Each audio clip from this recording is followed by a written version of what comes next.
বুখারী শরীফের 4815 নম্বর হাদিসের বর্ণনা। আল্লাহর নবী কাবা চত্বরে নামাজ আদায় করতেছিলেন। কাবা চত্বরে নামাজ আদায় করেন। ওই যে আগে যে কাফেরটার নাম বলেছিলাম, নাম ছিল উকবা, ওই কাফেরটা আসছে।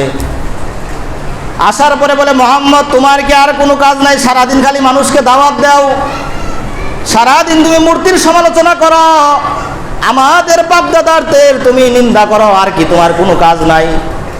এইটা বলে হাতের মধ্যে একটা গামছা ছিল, কাপড় ছিল।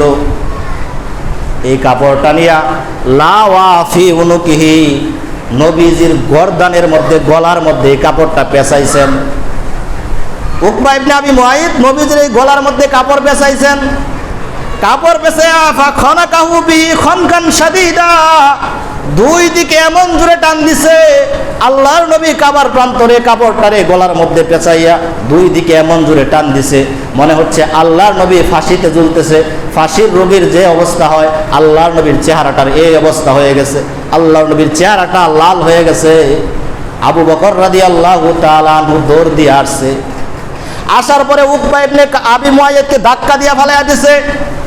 ধাক্কা দিয়া বলে, আতাকদুলুনা রাজুলান ইয়াকুলা রাব্বি আল্লাহ, ও উকবা তুমি কি একটা মানুষকে এই কারণে হত্যা করে ফেলবা যেই লোকটা বলে মূর্তির ইবাদত করা যাবে না, যেই লোকটা সারা দুনিয়ার মধ্যে একজনকে রব হিসাবে মানেন, সেই রবটাকে আল্লাহ, একজনকে রব হিসাবে গ্রহণ করে মূর্তির ইবাদত করে না, এই কারণে কি তুমি মুহাম্মদকে হত্যা করে ফেলবা?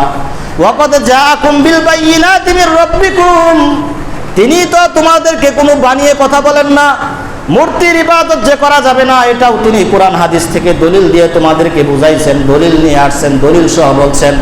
এক আল্লাহর ইবাদত করতে হবে, এটাও তিনি দলিল সহ বলছেন, বুঝাইছেন।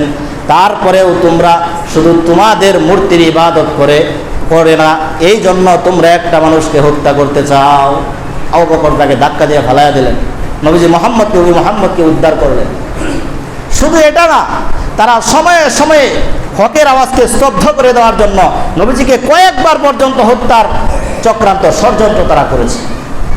এই সমস্ত ঘটনা কুরআন, আয়াত, হাদিস, এই দুইটা বর্ণনা বুখারীতে বর্ণিত হয়েছে একাধিক জায়গায়, অনেক জায়গায়।